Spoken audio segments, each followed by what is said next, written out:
ঢাকা ৮ আসনে নতুন করে ভোট গণনার দাবি জানিয়েছেন এনসিপি নির্বাচন পরিচালনা কমিটির চেয়ারম্যান আসিফ মাহমুদ সজীব ভুঁইয়া।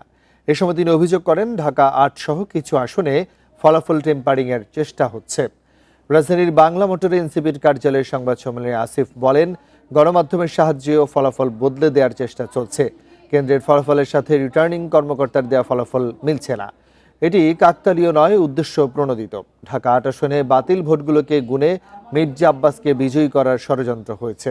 এনসিপির মুখপাত্র আরও বলেন, সুষ্ঠু নির্বাচনের মাধ্যমে যেই ক্ষমতায় আসুক, জাতীয় নাগরিক পার্টি তাকে সহায়তা করবে। তবে বিভ্রান্তিকর ফলাফলের মধ্যে দিয়ে কেউ ক্ষমতায় আসুক, তা তারা চান না। তথ্য পেয়েছি কেন্দ্রের ভোটের যোগফল আর রিটার্নিং বাতিল ভোট কাউন্ট করে মির্জা আব্বাসকে বিজয়ী করার এক ধরনের ষড়যন্ত্র হয়েছে। আমরা এই আসনের ভোটগুলো খুব স্পষ্টভাবে আমরা এই রিটার্নিং কর্মকর্তা এবং প্রিজাইডিং অফিসার যারা এখানে আছে তাদেরকে আর ভরসা করতে পারছি না। আমরা দাবি জানাচ্ছি যে নির্বাচন কমিশন এই ভোটগুলো কাউন্ট করে এই বিষয়ে একটা ফলাফল দেবেন এবং যেই ভোটগুলো ফল্ট ভোট হিসেবে এসেছে সেই ভোটগুলোকে বাতিল করতে হবে। এই যে স্পষ্ট একটা ষড়যন্ত্র, প্রমাণিত ষড়যন্ত্রের মধ্য দিয়ে ঢাকা ৮ আসনের ফলাফল ট্যাম্পারিং করার যে চেষ্টা চলছে সেটা আমরা কোনোভাবেই মেনে নিব না।